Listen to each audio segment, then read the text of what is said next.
I was teaching at Accra Academy National Service. And I'll be gambling in the evening, going to nightclubs. Those days we call them discos, trying to chase women. And I was just 21, 22.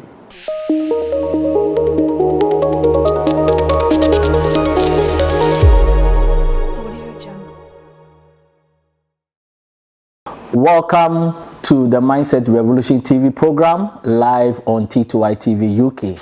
This is your man, Oscar Bimpong. Today I'm bringing you a very powerful interview all the way in airport in Accra from the home of Mr. PK Amoabeng. A man I met so many years ago when I wrote a book, went to his office, and the way he really received me, I'm like, there is not too many of such men in this country, because he has an open door policy where it doesn't matter where you are coming from, your background, he will listen to you. If you don't know him, he is the co-founder of UT Bank. And now he is also the founder of the PK Amoabeng Leadership Foundation, which is changing lives in the country. Mr. Amoabeng, it's nice meeting you. Oscar, you're most welcome. How has life been? Topsy-turvy. It depends where you're coming from. But, you know, after I left the bank was collapsed by the government, and I had to pick up my life again. And so I formed the foundation, PK Amoabeng Leadership Foundation, to actually impact on the youth and budding entrepreneurs and things like that. And with the experience that I have, you know, I've also written 2 books so far, with the 3rd one coming next year, all detailing the experiences of leadership that I've had in Ghana and Africa generally. So I've been a bit busy putting the books together, and also having engagement with the youth. I've been going to tertiary institutions to talk to them about mindset change, leadership generally, and also entrepreneurs, how to become a leader, how to set up businesses, how to have funding, and all sorts of things, using the experience that I have. Who is PK Amoabeng in your own ways? He's a typical Ghanaian who is a bit crazy. People think I'm not normal. After school, I joined the army. Left the army a bit early because of the revolutions and the changes in the armed forces, and didn't have any job, and therefore ventured into business by default, and did all kinds of businesses for about 15 years, which I call 15 years in the jungle. Because being military and being disciplined, I found the business world too wild, and people were not truthful, and so on and so forth. But I stayed in for 15 years and learned my lessons until finally I set up with my partner Unique Trust Financial Services, because of the problems that I faced trying to raise funding. And I said I would change the narrative when it comes to raising funding for the SMEs and for individuals. And of course, you all know the story of Unique Trust, which transformed UT Financial Services, which then acquired a foreign-owned bank, Malaysian bank, and branded the bank UT Bank. And all these things were done within a period of about 11, 12 years. Wow. And when we started, we didn't start from rosy offices. We started from... Yeah, I will even come to that. And all that. Yes. You know, so we have a great story to tell the youth of how to do genuine business and have the right mindset to do the business and respect people and all that. Your first book, the UT story, Humble Beginnings. Yeah. You said you went to the military just because you were in search of discipline. That is true. I don't think that is the mindset of this generation now. Why would one just sit down because I want to go and have a feel of how discipline is, and because of that, I'm going to spend some time at the army? I don't know, but all my life, I always reflect on who I am, what I'm going through. Take, for example, when I was at the Sado College, which is about the best school in Ghana, if you ask me. Anyway, I'm from, you know me, St. Augustine, so, but we are brothers. If it was Kwabecho, maybe We will turn this to a different story before we continue. You know, and I was very good in school, but looking at the life that I was leading at the saddle, I reflect on my life and I said, if I should come back to sixth form at the saddle, I'm not sure I'll go to university. So I opted to go to St. Peter's Secondary School in Kwatia because I had heard that St. Peter's always had 100%. Wow. People going to university. So I said, that is a guarantee. And when I said I wasn't going to Adisada, it was complete confusion. Headmaster called me 3 times to ask me why I'm not coming to Adisada because I had won a national maths prize from 4. Wow. So I was their treasured student. And I said, no, I'm not continuing school. And I insisted I went to St. Peter's and then went through to university. So to your point, I always reflect on who I am, where I'm going, whether my life, I like the life I'm leading. And I always want to make a change. And I easily get bored too with whatever I'm doing. And so I change quickly. And I even enjoy controversy sometimes. Yes, I guess so. So to your point, I was teaching at Accra Academy National Service. And I'll be gambling in the evening, going to nightclubs. Those days we call them discos, trying to chase women. And I was just 21, 22. And by the 9th of the month, if I'm lucky, my national service pay would take me the 9th of the month. And I had to depend on my cousins and things that I'll gamble and probably win something. And I was asking myself, where is this life leading me? So when I saw the advert in the graphic for recruitment to the Ghana Armed Forces, I said, I think this here can change my life and give me some discipline because I am indisciplined. Wow. So in life, you should be able to assess yourself and see where you're going. So it's about reflecting and to know where you are and where you really, really want to. If there is one value you took out of being in the army, what is it going to be? How to generate trust. And how to believe in yourself. That's critical.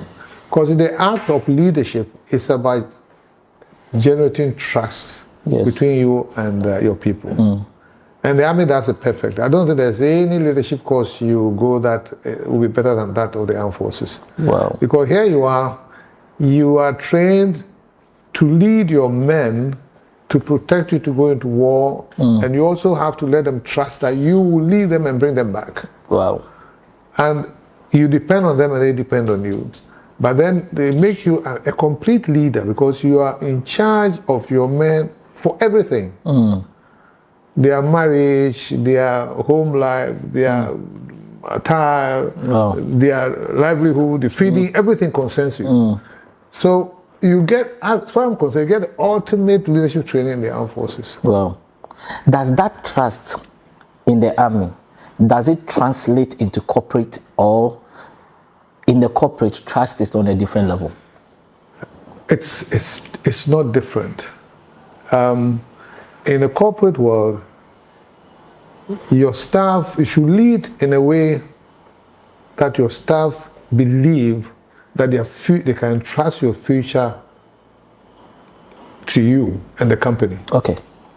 When they believe that, yes, this is the company that's taking care of them and the company that is respecting them and caring for them, and the company that can address their problems as and when it comes, then they give their all to the company. So it's not different, it's the same, except that, civilians are civilians. Yes. So if you say jump, they say, why are you asking me to jump today? Well, you can't say why you asking me to jump. They jump first and see what happens.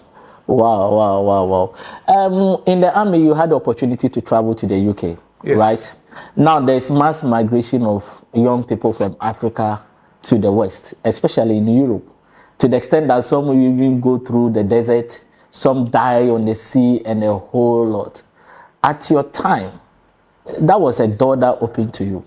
But upon all that was happening even in Ghana, you decided, based on your book, you decided to come to Ghana and come and fight for Ghana to be where it is today.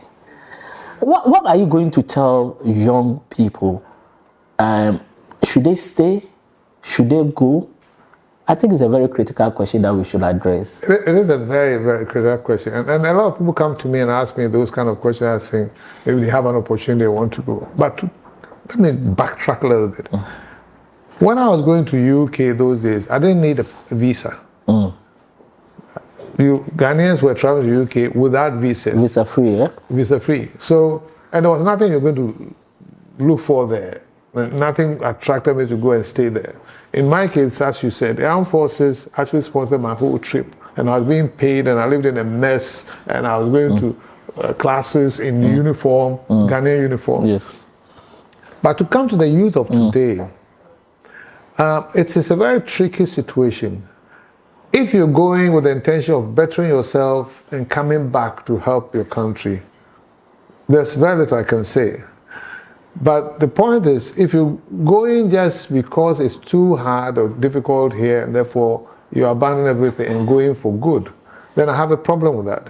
Because first and foremost, I think God, your creator, put you in Ghana for a reason, so you have to find it. And that's what I've always believed, that I think I've been put here. I'm supposed to do something here. Secondly, life outside is nothing to write home about. It doesn't matter how much you have.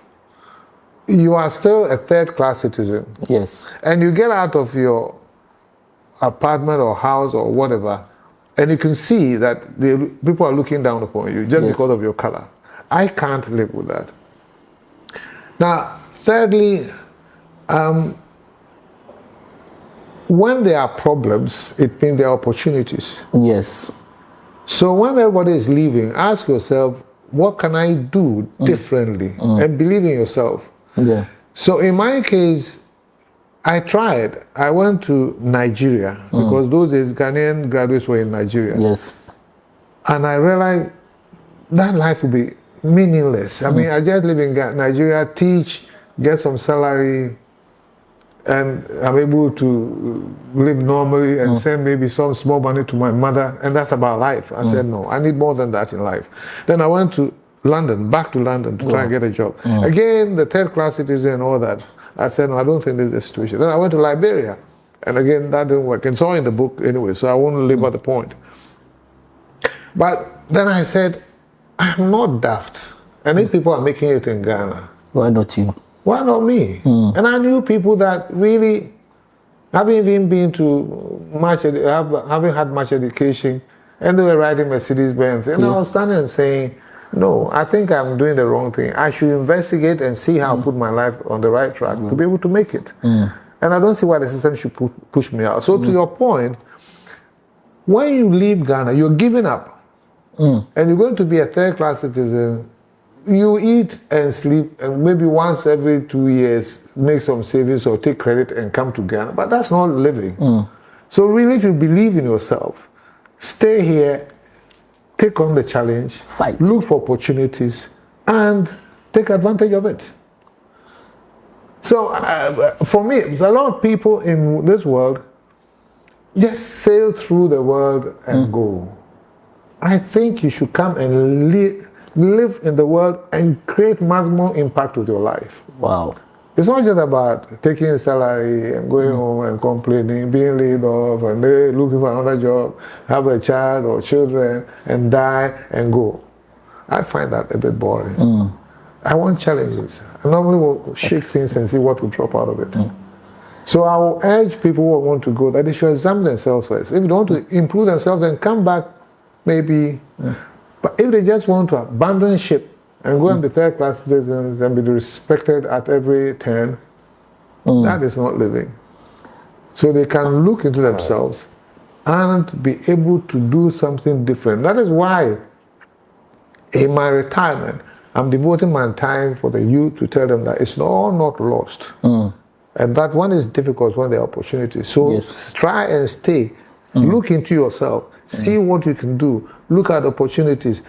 Ideas are there, but when you have built the right capacities, when you see something wrong, you say, I have what it takes to change this. And that is the opportunity. And that is the opportunity. Well, and I think one of the key things I'm going to take from all that you've said is God put you in Ghana for a reason. Yeah, absolutely. And I think it's so critical that we don't really look at it critically to know that why here and not any other place. You think he just threw us all over the place? No.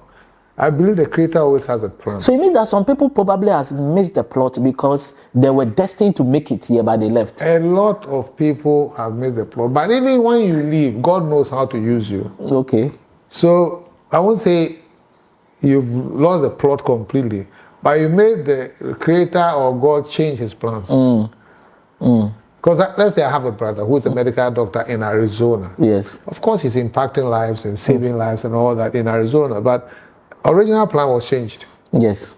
Originally, he was put in Kukurantumi. Yes.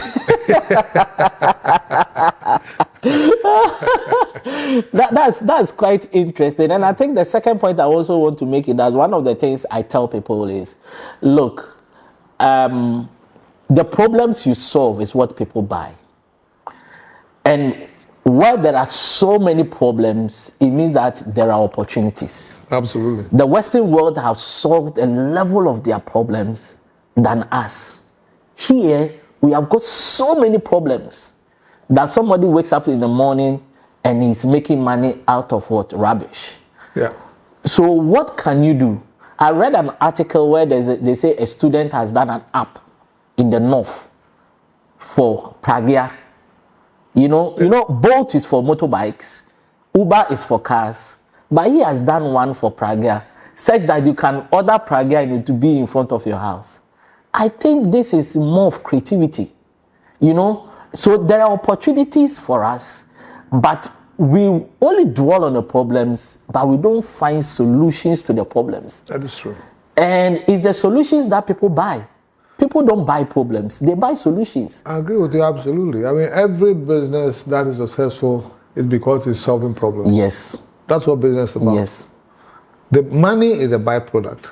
The real purpose of the business is the solution of the problem. So you find the problem and you solve it.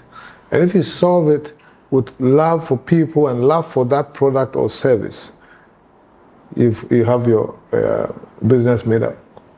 After living in London for so many years, I can resonate with some of the things that you've said. And I always tell people that as a third-class citizen, there's always a glass ceiling for you. Those who go through the glass ceiling have got an exceptional skill or talent that they don't have no option than to use them. And if God might be good to you, you can also meet somebody that, but on the whole platform, on the whole level of this discussion, it's difficult to rise to a certain level. That is true.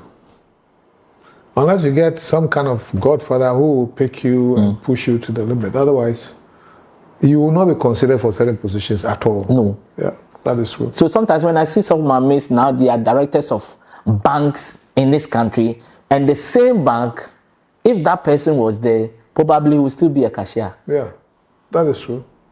So the opportunities are here. They are here. They are here. And I think this is the kind of mindset shift we want people to have. We are not saying don't go, but have a second look at it, because there are real opportunities here as well. Now, in terms of the army, you decided at a point it's over and you left. But what amazes me when I was reading the book is you left without having a job. Who does that? I did it. The point is, when I joined the army, even though I certainly said I wanted to become a disciplined person, I think I got too disciplined. I fell in love with the armed forces. The system suited me perfectly. And so I used to tell my mate that, as for me, I will retire in the armed forces. This is when I was a lieutenant. Then I went on a course in UK, and then there was the first revolution. And I said, we've lost it, because the armed forces has changed. The armed force that I loved has changed. Actually, I said I wasn't coming back, because I knew Rollins, and I knew the names of the other people, and I couldn't understand how it was possible that junior officers and other ranks were now head of the armed forces and actually head of the whole economy and the government. So I said, no, I wouldn't be part of this. But they were there for 3 months and they handed over to the Liban government. So I said, okay, fine. So I talked to people and I said, it's getting better. So I came back. But when I came back, I realized the armed force had been turned completely upside down. So I had problems with it. But maybe because I didn't have any immediate answers to it, I decided that, okay, let me stay so maybe we can rebuild the armed forces to something like what it was before. And I was struggling, but I stayed. And then just within a matter of 2 years, there was a second coup. Wow. Which came with the formation of People's Defense Committees, even in the armed forces. If you can recount all the things, you can't recount everything, but junior ranks, not only in the armed forces, but in all corporate institutions, became board members. Sometimes head of security must be a board member, and they have access to the castle. So you find the MDs and the chairman of the board were afraid of the junior officers. I had Workers' Defense Committee. And I said, especially in the armed forces, when an officer gives a command, the other rank can challenge it. I said, no. That's not what I learned in the armed forces. So it didn't matter what. I just didn't belong to the new armed forces or the order that they had. And therefore I went and told my CEO, and I said, sir, I can't. I'm trying to, but it's like I'm dazed. And you meet a corporal, if he likes you, he will salute you. If he doesn't like you, he will pass you by. And before, you can't do that. No. And everything, I was really, really dazed. So my CEO said, well, Kofi, we all feel the same way, but what are you going to do? I said, well, there's the opportunity outside. I better go and try. And so when I left, I just sent in my resignation letter and left. Then after a while, I was struggling. So my CEO actually sent for me and said, listen, I haven't published the part 1. So if it's that difficult, come back. But my pride won't let me come back. So I told everybody I left. And then they will find me in uniform again. I said, sir, thank you so much, but because of my pride. He said, pride, you don't eat it. But that's how I left. I left with no job, but just that I felt I was in the wrong organization. Because the organization that I loved, and it pained me. So when I left, I dropped my rank. I never went to Burma camp. So most people didn't know I didn't join the army before. And they called me Kofi Amoabeng, Prince Kofi Amoabeng. Even when I started playing golf, it took the golfers some time for them to realize that I was in the army. They said, why don't you use your rank? The only reason why I used my rank was when I started landing, I knew that people feared soldiers. So then I used my rank. You use your rank. but it's quite interesting. And when you left, your first business was to partner with your next door neighbor. Yeah. Right? Then with UT, you also partnered with another person. Now, in Ghana and I guess in Africa, partnership is a problem. People partner, and at a certain level, there is always confusion and businesses don't thrive. How were you able to really nurture partnership? I want you to educate young people who want to start businesses, people who are already in businesses. Is partnership a good thing or a bad thing? In Ghana, it's a very risky thing. But I think it got its advantages and disadvantages. When people start business, the funding is a problem, so you need to pool resources. That is one advantage about partnership. Resources, ideas, and capacities. When you have 2-3 people instead of one, it's better when it comes to funding, thinking about ideas and interests and things like that, and a whole lot of things. Now, they say or something. Two heads are better than one. 2 heads are better than one. So yeah, that is why people go into partnership, so that they put their heads together to move the business. But innately, we are bad people as Ghanaians, as Africans. We don't respect other people. We are jealous of people. We envy people. We have the pull him down syndrome. I can go on and on and on about bad people. So when you choose a partner, some people are very good partners when there's no money, but as soon as money comes, they change. Some are very good partners when there is money, but as soon as you hit hard times, they will change. So you never know the person that you are partnering with until you hit a snag. Wow. So my advice to young people is that from the onset, the structure of the company should be taken very seriously.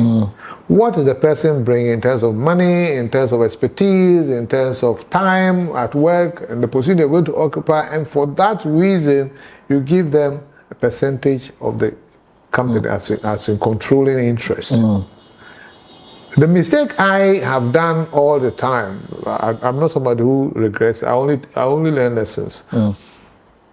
Because I'm not greedy, and because I respect people. Normally when I'm going to partner, I say, oh, let's do 50-50. I wouldn't take the contribution that I bring on board. And I always don't also value too much what I'm bringing on board. So I just said, let's do 50-50. New businesses or the young upcoming entrepreneurs should not do that. Sit down, and it's a major assessment you have to make. What do you need? Because let's say you are the visionary, you want to do something, and then you have a partner. What's the person bringing in terms of money, in terms of capacities, in terms of expertise, in terms of maybe experiences and things like that? And value it and say, okay, fine. Looking at that, you will have 10%. One other thing to sum it all up is that if you are the visionary, but who can keep more than 50%?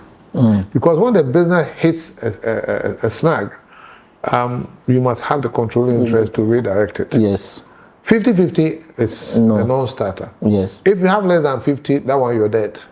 Because the other people, whether your uncle or something or your friend, can even gang up and take you out of it. Take you out. Yeah. Wow. I think this is very, very educational. Very educational. You've made some mistakes in business. Plenty. I won't let you learn. I made more mistakes than anybody I can think about. I made too many mistakes. Yeah. So go on. Just tell me a few. Oh, plenty. I think my biggest problem is I tend to trust people. And it's not my fault. You see, the thing is, people judge others by their own standards. So when you're a good person, you tend to think, oh, the person is even bad because of the circumstances, and that if you create the right circumstances, they will be good. It's wrong. A bad person is a bad person. Not only is a bad person, but a bad person thinks everybody else is bad or has a tendency to be bad. So even when you treat them good, they still think there must be something behind it. There must be something, because he doesn't see how any human being will do that. Take, for example, I had a partner, and then the company had a property, and the partner wasn't living in the right place. So I called my partner and I said, I think where you're living is not good enough. So this property that we have, you can have it. I didn't say take that property and let me take a glass of water or a bottle. I just said have it. Instead of, initially he showed appreciation and things like that, but then he started telling me that I was able to give me a whole house. So how much have I been putting aside? Are you sure I've done something? I did absolutely nothing. So the point I'm making here is that I have trusted people too much, and it's come back to bite me. Yes. So many times. So many times. But it's in my nature to respect people and trust them and care for them and treat them. That's what the Bible says. Treat them right. Yeah. Love your neighbor as thyself. So yes. It's my upbringing, it's in my nature, but I've suffered too much for it. But I have no regrets about it. I've learned lessons and moved on, only to commit it again. You know. So that's the biggest problem. So trust is it's an issue that we should really reflect on it.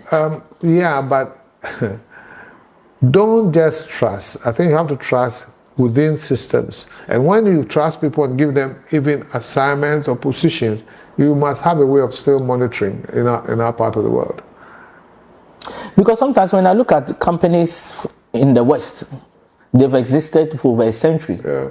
And it's partnership. Yeah. Stance and Co. Yeah. ABC and Co. Yeah. Like, okay. I see what you mean, but let me tell you this. Leadership is not that difficult. Leadership. So, take someone like, say, Mark Zuckerberg. Yes. That small boy. Yes. He got a great product, and the process of delivering it, that's all he did.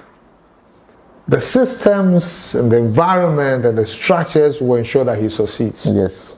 He is not a better leader than you. No. Exactly. But he succeeds. But in our part of the world, getting a great product or service alone is not enough. Because the people will work against it, the government will not support it, the structures are not there to support it, and you must do but 10 times more. So it makes leadership in Africa and Ghana, for that matter, very difficult. That's the difference. And people find a way to break the system. That's a Ghanaian or African for you. Listen, now let me go back. When I went to UK, you know they had these vending machines for cigarettes. Yes. I was there when my Nigerian friend came and said, oh, he's found a way of getting a cigarette for free. So I said, I never thought about taking it out. I want systems to work. He said, no, when you lose the 50p for a pack. Yeah. So he says, when you put the 50p, all of them actually open for you to choose which one. So he said, hold here. So we put the 50p, then say 1, 2, 3, go. Brah! So we have 4 cigarettes at a go. It's only us who want to break systems at all costs. And you know what people do, even the underground train and things like that, to hop from the. I mean, we actually want to break systems. Oh my God! So it's very, very difficult. Leadership is extremely difficult here, but not so difficult outside. So I tell people, leadership is not that difficult, but in our setting, it is extremely difficult. Wow. And I think it's good you are sharing some of these mistakes because you've been there and you've done it all. And if you are telling other people, then they must listen. Well, they listen is good. If they want to experience it by themselves, that's also good. Yeah, because my father used to tell me that experience can be very expensive. Sometimes it can even cost you your life. Yes. But if you have soft ears, you can get it for free.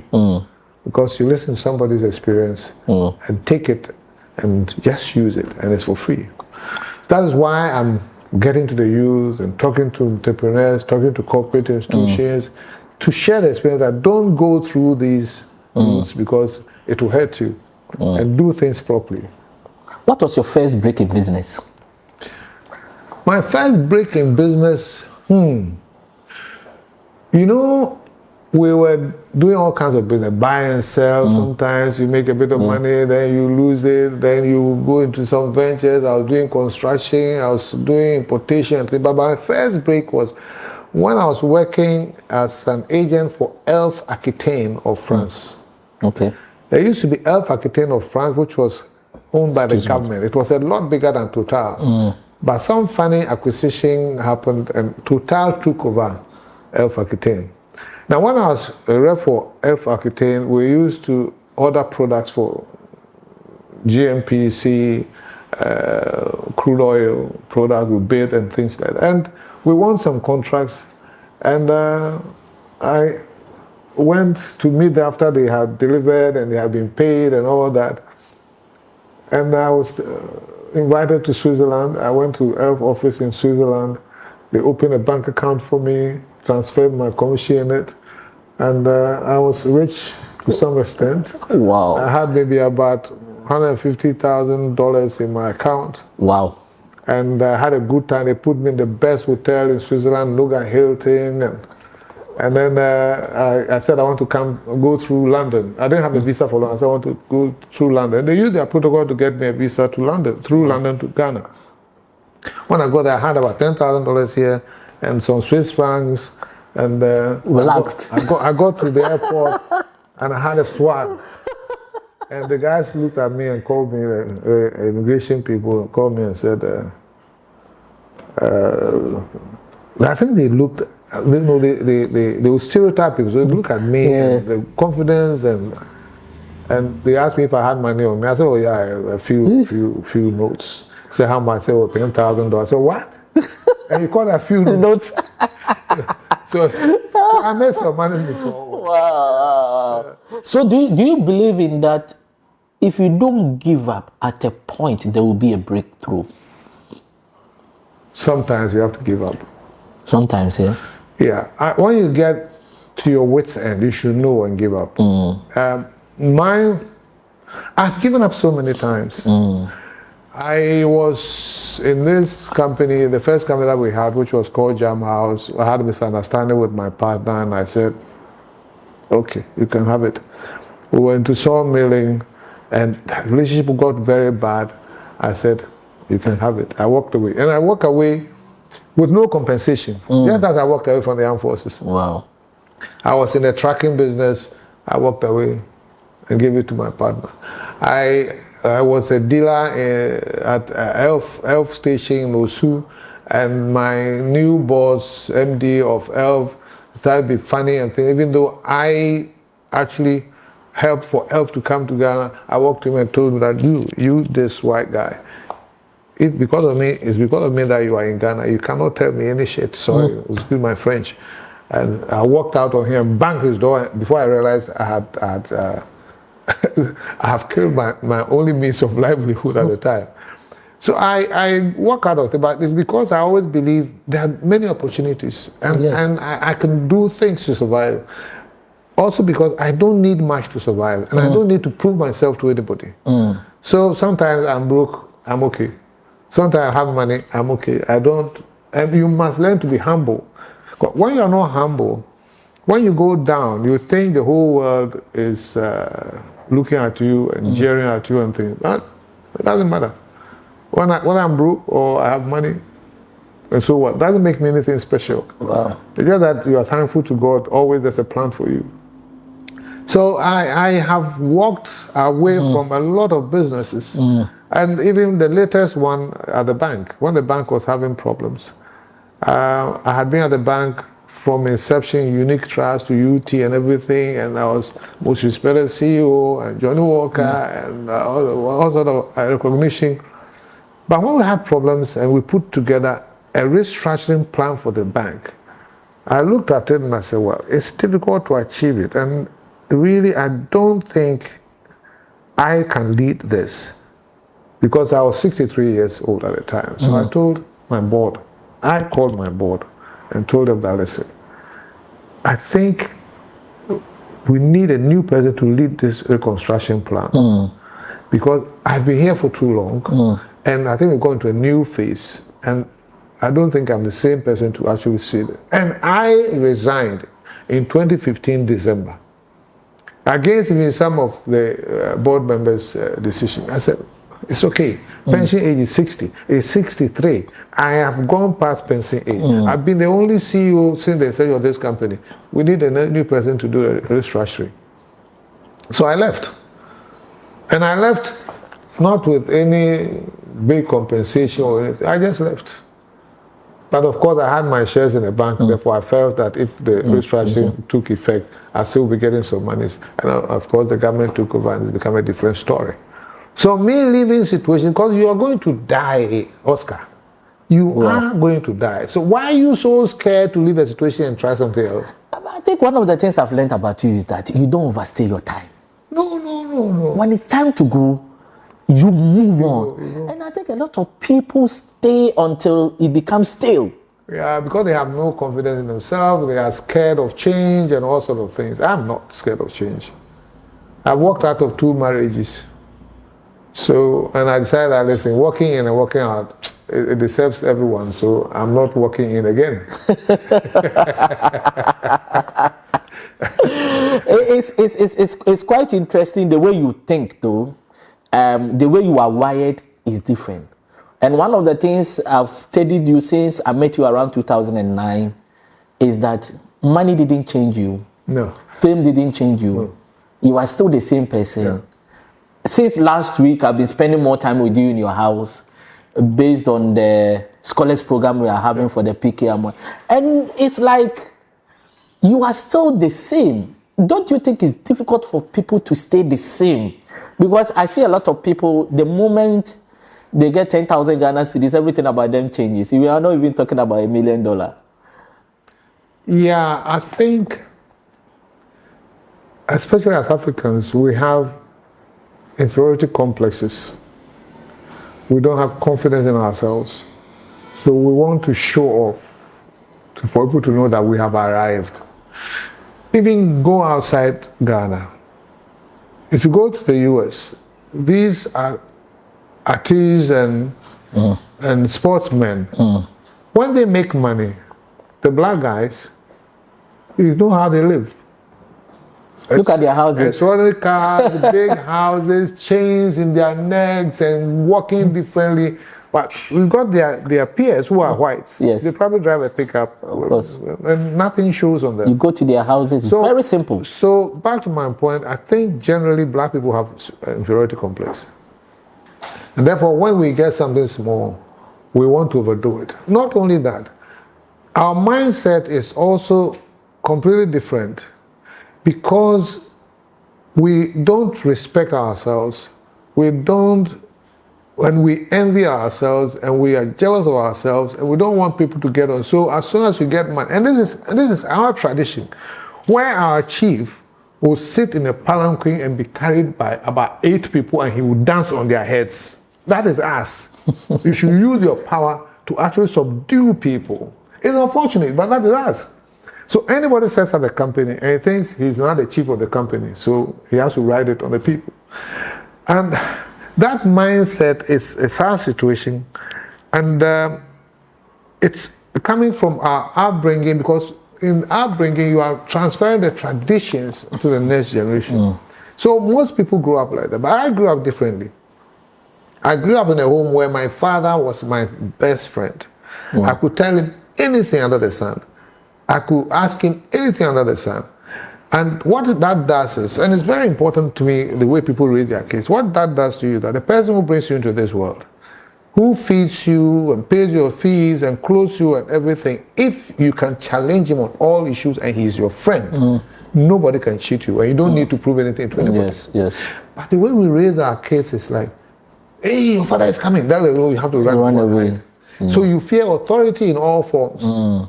And therefore, people aspire to be in authority so they can exploit it because they know that you cannot challenge them.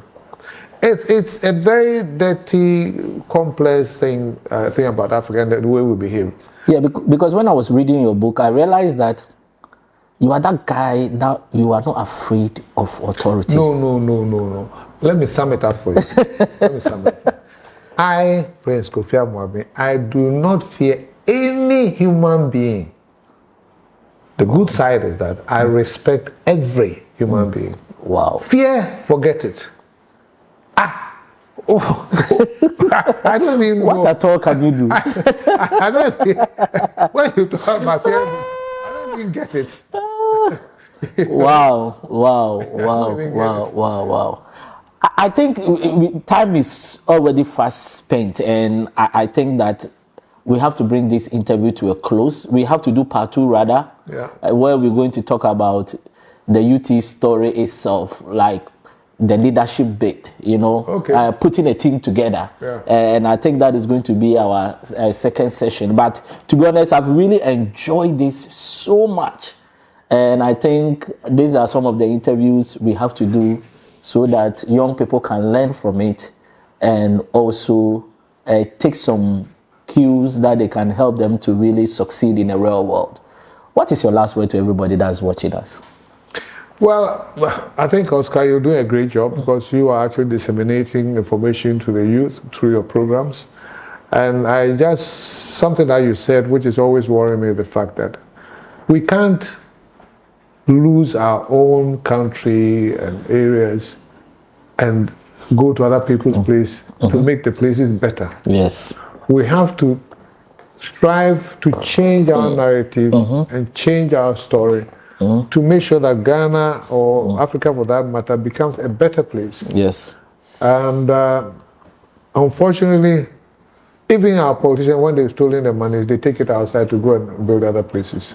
But notwithstanding that, the youth should look at loving their country and changing the story here, because God put them here for a purpose. God put you here for a reason. And we can do it, isn't it? It's doable. It's Except doable. that it's always eluding us, but it's doable. It's easy, even if we can hit the right note, but we are always getting away from it. Because, listen, all it takes is the right leadership. But we cannot get the right leadership with the kind of democratic system that we have. And unless we change it, but nobody's going to change it. As a leader, you do the right thing and you insist that everybody from your deputy does the right thing, or they are sanctioned. And everybody takes it. It's not difficult. But when you're coming from a party that is using party machinery to put you there, and they need to pay the monies back, and you also, by the time you become a leader, there's not much you can do to improve the situation. Your hands are tied. Wow. Look, if you haven't got this book, you need to get one. The UT Story, Humble Beginnings. The UT Story, Volume 2, Building a Winning Team. You have to get a copy of this book. Look, there is so much information here that, look, for me, it has blessed me. If you really want to start that business, that entrepreneurship, get a copy of this book. Because you see, if someone has done it before, if you want to do the same thing, then what it means is that the path has already been created. You don't need to go and create a new path. You don't reinvent the wheel. Just go and add a little bit of innovation on it, and you are good to go. We are so much glad that we have got people who are alive, they've done it all, and they are sharing their story. In Africa, a lot of people cannot share their story because they cannot really substantiate what they have. So the few that are ready, let's embrace them. Watch this interview, let another person know about this interview. Learn from it, let us grow Africa. We can do it. It's been done before. I always say that 1992 or so, Rwanda was the title, the tag on that country is genocide. Today, it's a different story. It shouldn't take us so many years to change Ghana and Africa. It starts from me and you. All of us have got a role to play. Let's go out there and be the best that we can be. But before I go, everything starts in the mind. Mindset revolution, re-engineering your mind from prison to purpose. That's one thing I preach. Because there's one thing I always say, that Africa, we have proven that having enough resources is not a means to wealth creation. I'm going to repeat. Africa is the only continent that have proven that having enough resources is not a means to wealth creation. So what it means is that the mindset that is backing our resources is wrong. Until we change our mindset, our resources will never work for us. Let's work together and build the Africa we want. We are going to bring you part 2 of this conversation. So stay tuned, share, like, and comment, and let's build a powerful platform. God bless you. I'll end with my hashtag, it's possible if only you believe. Thank you.